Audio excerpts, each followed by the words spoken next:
episode 74 of Fist of the North Star 1 point. The keyword for this episode is going to be terror. Let's talk about that.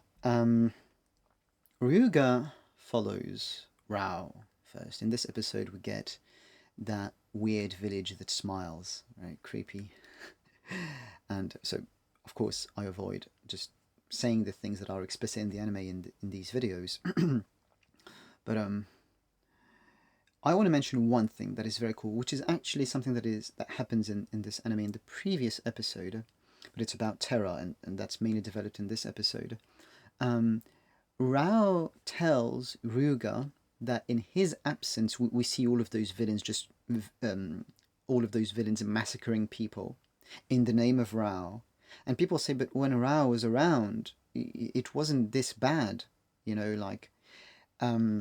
so basically they benefit from Rao's absence. And Rao says something very interesting to Ryuga. He says, it seems my men haven't understood my desires. They got them wrong. Well, that's what happens when you rule with terror. It doesn't work. It technically works, but it won't work. You may phrase it like this too. In theory it works, but in practice it doesn't work.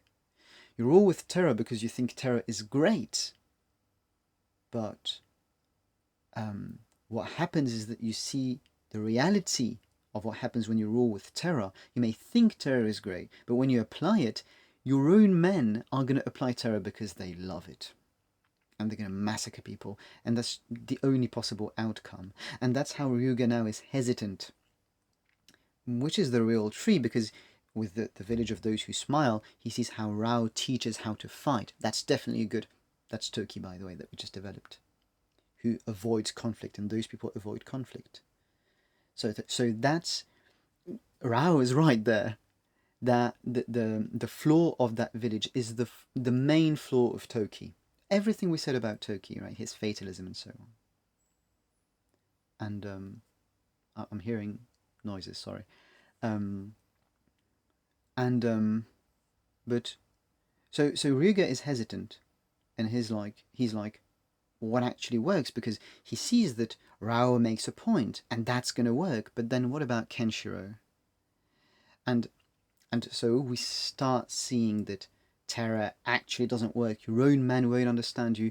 People are going to get massacred. They're not happy. They're not going to flourish. We see many other examples of villages that work very well in peace and harmony, just organizing themselves naturally, organically, like Mamiya's village, right, against the Fan clan. And we even developed things that would indicate to what we're saying now. And so Kenshiro is going to embody love, as it was mainly developed with 𝚎𝚅. You see how we're getting this big picture already at this point, at the end of part 3, and we're going to get part 4, and it's going to be the end of it. You see how everything is so coherent in this anime? So that's what I wanted to say about terror. Ryuga is between these two great trees, because terror seems to work, but love is organic, so it's like a seed that you plant and then it takes time to grow. And you don't see Kenshiro in the next episode, he doesn't even want to fight against. He seems conflict avoiding as well, which is 𝚿𝚎𝚅's mistake, but he's not conflict avoiding. It's that he would avoid fighting if he doesn't have to, but if he has to, you'll see. And Ryuga just wants to find that out. And then we know the rest.